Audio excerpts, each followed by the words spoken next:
Di tengah samudra biru yang luas, di mana gelombang memantulkan cahaya matahari seperti jutaan serpihan kaca, dua kekuatan laut terbesar di dunia terus mengintai satu sama lain, mengukur langkah, menguji batas, dan menjaga jarak dalam tarian strategis yang telah berlangsung selama puluhan tahun. Tahun 2025 menjadi panggung baru bagi persaingan ini, dengan Rusia dan Amerika Serikat membawa seluruh kekuatan armada mereka ke titik tertinggi modernisasi. Di satu sisi, Angkatan Laut Amerika Serikat, US Navy, mempertahankan reputasinya sebagai armada laut paling kuat dan tersebar luas di seluruh dunia. Di sisi lain, Angkatan Laut Rusia berupaya membangun kembali kekuatannya, mengandalkan kapal selam siluman, rudal hipersonik, dan strategi asimetris untuk menandingi keunggulan numerik lawannya. Perbandingan ini bukan sekadar hitungan jumlah kapal atau persenjataan, tetapi juga menyangkut filosofi strategi maritim, jaringan pangkalan global, dan kemampuan mempertahankan operasi dalam jangka panjang. Sejak berakhirnya Perang Dingin, Amerika Serikat memegang supremasi laut hampir tanpa tantangan berarti. Armada kapal induk mereka bukan hanya simbol kekuatan militer, tetapi juga alat diplomasi, memungkinkan Washington memproyeksikan kekuatan ke hampir semua wilayah di dunia dalam hitungan hari. Tahun 2025, AS Navy mengoperasikan 11 kapal induk aktif, sebagian besar dari kelas Nimitz dan yang terbaru dari kelas Gerald R. Ford dengan teknologi elektromagnetik dan sistem pertahanan canggih. Sementara itu, Rusia hanya memiliki satu kapal induk, Admiral Kuznetsov, yang meskipun terkenal namun kerap mengalami masalah teknis dan kini dalam masa modernisasi. Perbedaan ini menunjukkan bahwa Amerika mengandalkan dominasi udara di laut, sementara Rusia memilih strategi berbeda, fokus pada pertahanan wilayah dekat, penghancuran kapal lawan dari jarak jauh, dan kemampuan serangan mendadak dengan rudal hipersonik. Namun, jangan buru-buru menilai bahwa jumlah kapal induk adalah segalanya. Rusia sadar akan keterbatasan logistik dan sumber daya untuk membangun armada kapal induk besar, memilih menginvestasikan kekuatannya pada kapal selam nuklir generasi baru dan rudal laut ke darat berkecepatan tinggi seperti 3M22 Zircon. Kapal selam kelas Borei dan Yasen yang mereka miliki dilengkapi sistem senjata yang mampu menembus pertahanan lawan, bahkan di bawah tekanan pertempuran laut modern. Amerika Serikat tentu tidak tinggal diam. Kapal selam kelas Virginia dan Ohio tetap menjadi tulang punggung kekuatan bawah laut mereka, dengan teknologi siluman dan kemampuan peluncuran rudal Trident II yang dapat menjangkau ribuan kilometer. Perbedaan fokus ini mencerminkan perbedaan tujuan strategis. AS membangun armada untuk menguasai lautan secara global, sedangkan Rusia membangun alat untuk memukul musuh seketika sebelum konflik meluas. Ketika membandingkan kekuatan kapal perang permukaan, Amerika jelas unggul secara jumlah dan variasi. Destroyer kelas Arleigh Burke dan kapal tempur littoral, LCS, mereka mampu melaksanakan berbagai misi, dari pertahanan udara, peperangan anti kapal selam, hingga serangan darat. Rusia, di sisi lain, mengandalkan fregat modern seperti kelas Admiral Gorshkov dan kapal penjelajah kelas Kirov yang besar dan bersenjata lengkap. Walaupun jumlahnya lebih sedikit, kapal-kapal Rusia ini membawa persenjataan yang sangat kuat per unitnya, termasuk rudal kaliber dan Onyx yang sudah teruji di medan perang. Artinya, dalam skenario pertempuran jarak jauh, Rusia mampu memberikan pukulan berat bahkan dengan kekuatan kapal yang lebih kecil. Namun, untuk operasi global yang memerlukan kehadiran terus-menerus di banyak lokasi, Amerika tetap unggul berkat armada besar dan jaringan logistik yang luas. Faktor penentu lain yang sering terlewat dalam pembahasan publik adalah jaringan pangkalan dan kemampuan dukungan logistik. Amerika Serikat memiliki pangkalan angkatan laut di setiap samudra utama, dari Yokosuka di Jepang, Diego Garcia di Samudra Hindia, hingga Rota di Spanyol, yang memungkinkan kapal mereka beroperasi secara berkelanjutan jauh dari tanah air. Rusia, meskipun terbatas, tetap mempertahankan beberapa pangkalan strategis seperti Tartus di Suriah dan pangkalan di Severomorsk yang mengawasi Samudra Arktik. Tahun 2025, Arktik sendiri menjadi medan baru yang diperebutkan, karena pencairan es membuka jalur pelayaran dan peluang eksploitasi sumber daya. Di wilayah ini, Rusia memiliki keuntungan geografis dan berupaya memanfaatkannya, sementara Amerika mulai meningkatkan kehadiran untuk menyeimbangkan situasi. Perbandingan ini menegaskan bahwa kekuatan laut bukan hanya soal kapal dan senjata, tetapi juga soal di mana kapal itu bisa beroperasi, seberapa lama mereka bisa bertahan di sana, dan dukungan yang tersedia di sekitarnya. Di ranah teknologi peperangan laut, Amerika Serikat mengandalkan keunggulan sistem senjata terintegrasi yang telah teruji dalam berbagai konflik. Sistem tempur Aegis yang dipasang di kapal perusak dan kapal penjelajah mereka mampu melacak dan menargetkan ratusan ancaman sekaligus, dari pesawat hingga rudal balistik, dengan presisi tinggi. Radar AN/SPY-6 generasi terbaru memperluas jangkauan deteksi, memungkinkan respons lebih cepat terhadap ancaman yang muncul. Rusia, meski tidak memiliki jaringan kapal sebanyak Amerika, mengimbangi dengan mengembangkan radar dan sistem pertahanan udara canggih seperti Polimen redut yang dipasang di fregat modern. Sistem ini, meski skalanya lebih kecil, terbukti efektif dalam memberikan perlindungan terhadap rudal dan pesawat musuh, terutama dalam skenario pertempuran regional yang dekat dengan wilayah kedaulatan mereka. Pertarungan teknologi ini tidak sekadar soal spesifikasi, melainkan bagaimana masing-masing negara mengintegrasikan kemampuan tersebut dalam strategi tempur mereka.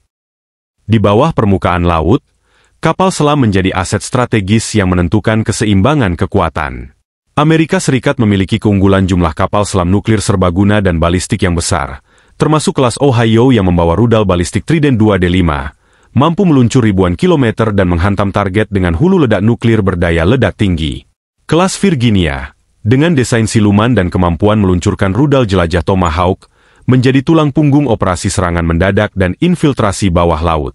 Rusia, meski jumlahnya lebih sedikit, mengoperasikan kapal selam kelas Borei yang membawa rudal balistik Bulava dan kapal selam kelas Yasen yang sangat senyap serta dilengkapi rudal kaliper dan Zircon. Dengan Zircon yang berkecepatan hipersonik, Rusia memiliki senjata yang sulit diintersep oleh sistem pertahanan Amerika, menciptakan dilema strategis dalam skenario pertempuran nyata. Jika berbicara soal proyeksi kekuatan global, US Navy unggul dalam kemampuan melaksanakan operasi gabungan di banyak teater sekaligus.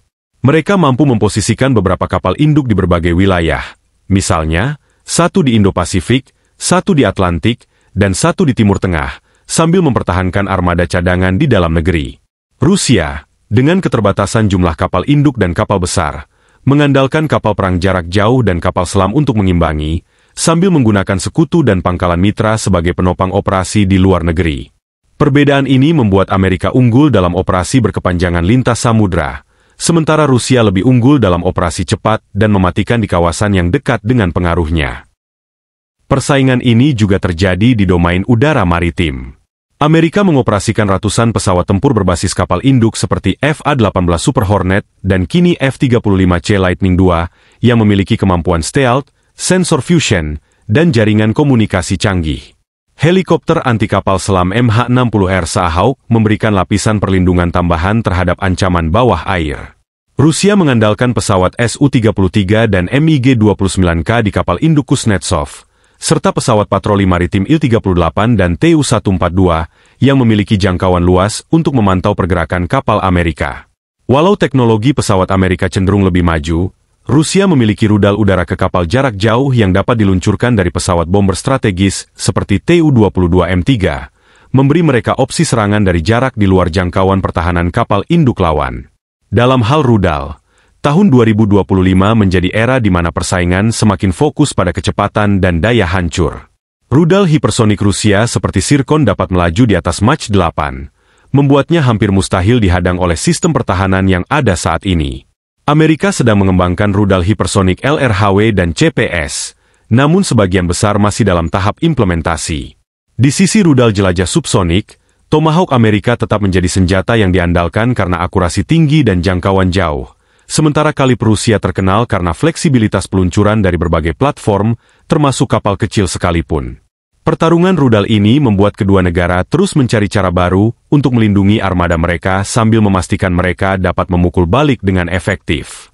Keunggulan Amerika juga terlihat pada jumlah kapal perusak dan fregat yang lebih banyak, memberi mereka fleksibilitas taktis di berbagai wilayah. Destroyer Arleigh Burke yang sudah teruji kini dilengkapi radar dan senjata terbaru, sementara fregat kelas Constellation yang sedang dibangun akan memberikan opsi kapal lebih ringan namun mematikan. Rusia, meski jumlah fregatnya lebih sedikit, mengandalkan desain yang kompak namun sangat bersenjata, seperti fregat kelas Admiral Gorshkov yang membawa rudal hipersonik. Filosofi desain ini menunjukkan perbedaan pendekatan. Amerika mengutamakan jumlah dan keberlanjutan operasi, sedangkan Rusia mengutamakan daya pukul per unit kapal. Tidak kalah penting adalah peperangan siber dan elektronik di laut. Amerika memiliki keunggulan dalam integrasi jaringan informasi tempur global, memungkinkan kapal, pesawat, dan pangkalan darat berbagi data secara real-time. Rusia membalas dengan mengembangkan sistem peperangan elektronik yang mampu mengacaukan radar, komunikasi, bahkan sistem navigasi musuh. Kapal Rusia sering dilengkapi dengan sistem seperti Krasuha dan TK-25 yang dapat mempersulit Amerika mendeteksi atau menargetkan mereka dengan presisi. Di medan laut modern, kemampuan mengganggu informasi lawan bisa sama mematikannya dengan rudal paling canggih. Jika kita melihat kekuatan amfibi, US Navy memiliki marinir AS, USMC, yang dilengkapi kapal serbu amfibi kelas Wasp dan Amerika, mampu mengangkut pasukan, tank, dan pesawat FOT seperti F-35B langsung ke garis depan. Rusia memiliki kekuatan pendarat yang lebih kecil namun mematikan, mengandalkan kapal pendarat kelas Ivan Grant dan hovercraft kelas Zubr yang sangat cepat. Dalam operasi perebutan pulau atau pantai strategis, Amerika memiliki keunggulan dalam jumlah dan kemampuan pengendalian wilayah, namun Rusia bisa melaksanakan serangan kilat dalam skala terbatas yang sulit ditangkis.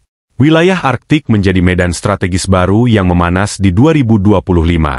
Dengan es yang mencair, jalur pelayaran baru terbuka, mempersingkat rute antara Asia dan Eropa.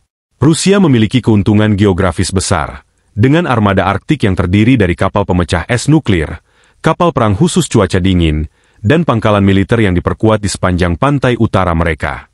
Amerika, meski tertinggal dalam jumlah kapal pemecah es, mulai menambah armada untuk memastikan kehadirannya di wilayah ini, mengingat Arktik menyimpan sumber daya alam yang melimpah dan jalur strategis yang semakin penting.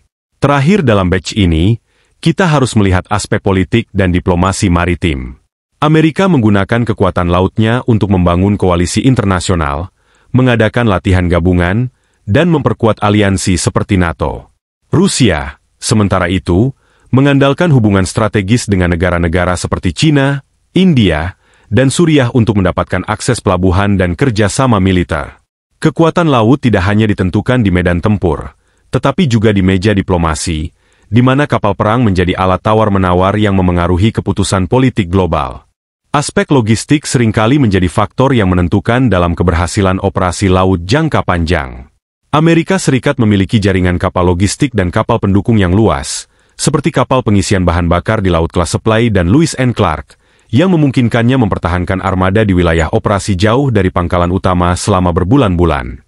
Rusia, meski memiliki beberapa kapal logistik besar, masih mengandalkan rotasi kembali ke pelabuhan atau pangkalan mitra untuk pasokan, membatasi durasi operasi di wilayah yang jauh. Hal ini menunjukkan bahwa meskipun Rusia dapat memukul keras di awal, Amerika memiliki kemampuan untuk bertahan dan menekan lawan dalam kampanye laut yang panjang. Kekuatan intelijen maritim juga menjadi pembeda penting. Amerika Serikat mengoperasikan armada kapal pengintai dan pesawat tanpa awak, UAV, maritim yang mampu mengawasi wilayah laut dalam radius ribuan kilometer. Sistem satelit pengintaian mereka bekerja secara terpadu dengan kapal, pesawat, dan pangkalan darat untuk membentuk gambaran medan tempur yang lengkap hampir secara real-time. Rusia tidak tertinggal sepenuhnya.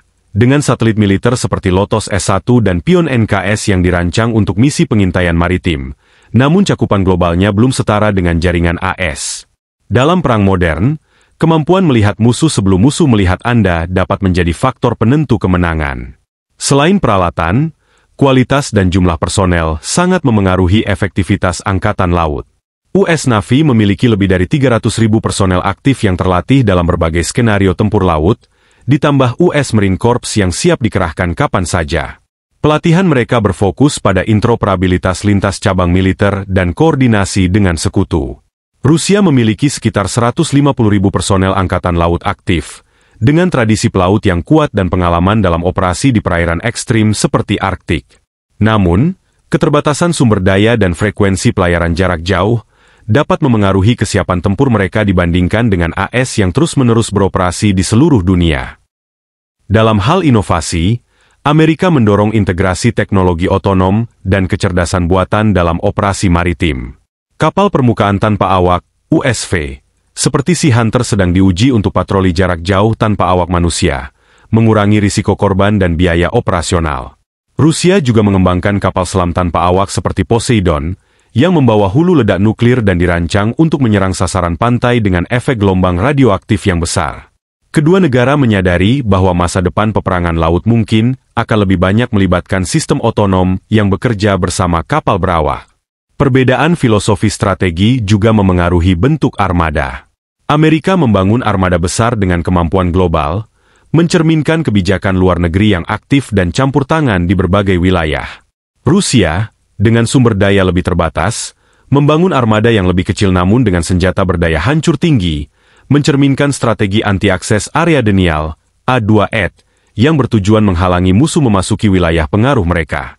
Filosofi ini membuat Rusia fokus pada rudal jarak jauh, pertahanan udara berlapis, dan kapal selam yang mematikan, sementara Amerika menekankan pada kekuatan proyeksi global. Faktor industri pertahanan tidak bisa diabaikan. Amerika memiliki kompleks industri militer yang mampu membangun dan memelihara puluhan kapal besar sekaligus, dengan galangan kapal di seluruh negeri. Rusia memiliki kapasitas industri yang lebih terbatas, meski mampu memproduksi kapal perang modern dengan teknologi unggul, namun jumlah produksinya tidak bisa menyamai AS.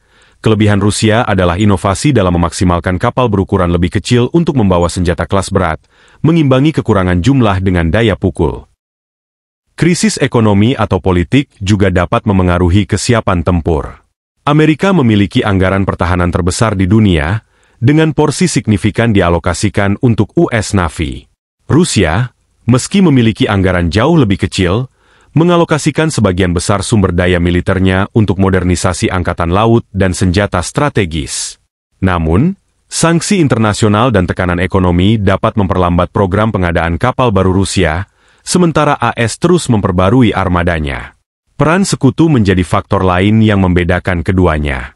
AS memiliki jaringan aliansi global yang memungkinkan mereka mengakses pelabuhan di seluruh dunia, dari Eropa hingga Asia Pasifik. Rusia memiliki beberapa mitra strategis, namun jangkauan global mereka tidak sebanding. Hal ini berarti dalam perang laut besar, AS dapat menghimpun armada multinasional, sementara Rusia harus mengandalkan kekuatan sendiri atau sedikit mitra. Penting juga melihat sejarah operasi tempur kedua negara. AS telah terlibat dalam banyak operasi laut besar sejak Perang Dunia Kedua, dari Vietnam hingga Teluk Persia, menguji doktrin dan teknologinya di medan nyata. Rusia, meski memiliki sejarah panjang sejak era Soviet, dalam dekade terakhir lebih banyak melakukan operasi terbatas, seperti di Suriah. Pengalaman operasional ini memberi AS keunggulan dalam hal kecepatan adaptasi dan logistik skala besar. Ketika kita melihat masa depan hingga akhir dekade 2020-an, perlombaan teknologi antara kedua angkatan laut akan semakin sengit. Amerika akan terus berinvestasi pada kapal induk generasi baru, kapal selam siluman, dan senjata energi terarah seperti laser untuk pertahanan rudal. Rusia akan memperkuat armada kapal selamnya, memperluas penggunaan rudal hipersonik, dan memodernisasi kapal permukaan yang ada. Keduanya akan berupaya menguasai domain siber dan ruang angkasa untuk mendukung operasi laut. Persaingan ini menciptakan situasi di mana kedua negara mungkin tidak akan terlibat langsung dalam perang besar, namun terus menguji kekuatan satu sama lain melalui unjuk kekuatan, patroli di wilayah sengketa, dan latihan militer di dekat perbatasan. Dunia akan menyaksikan bagaimana Rusia dan Amerika memainkan catur laut ini, di mana setiap langkah bisa mengubah keseimbangan kekuatan global. Bagi pengamat militer, tahun 2025 adalah titik menarik karena kedua negara mencapai puncak kekuatan laut mereka dalam bentuk yang berbeda. Amerika dengan armada besar yang bisa berada di mana saja, dan Rusia dengan kemampuan mematikan yang terfokus untuk mempertahankan wilayah dan menghalangi lawan. Perbandingan ini mengajarkan kita bahwa kekuatan militer bukan hanya soal jumlah, tetapi juga strategi, teknologi, dan tujuan politik. Jika perang laut modern benar-benar terjadi, hasilnya mungkin tidak akan ditentukan hanya oleh siapa yang memiliki kapal terbanyak atau senjata terkuat, tetapi siapa yang mampu mengintegrasikan semua elemen, dari teknologi, logistik, personel, hingga diplomasi, menjadi satu kekuatan yang solid. Disinilah pertempuran ide dan strategi menjadi sama pentingnya dengan pertempuran di laut itu sendiri. Pertanyaannya sekarang, dengan semua faktor yang telah kita bahas, apakah Amerika akan tetap mempertahankan supremasi lautnya hingga dekade berikutnya? Atau akankah Rusia dengan inovasi dan senjata hipersoniknya mampu menantang dominasi tersebut di medan laut yang terus berubah? Jawaban ini mungkin tidak akan segera kita ketahui. Namun satu hal pasti, perlombaan ini akan terus menjadi salah satu babak paling menarik dalam sejarah kekuatan militer modern.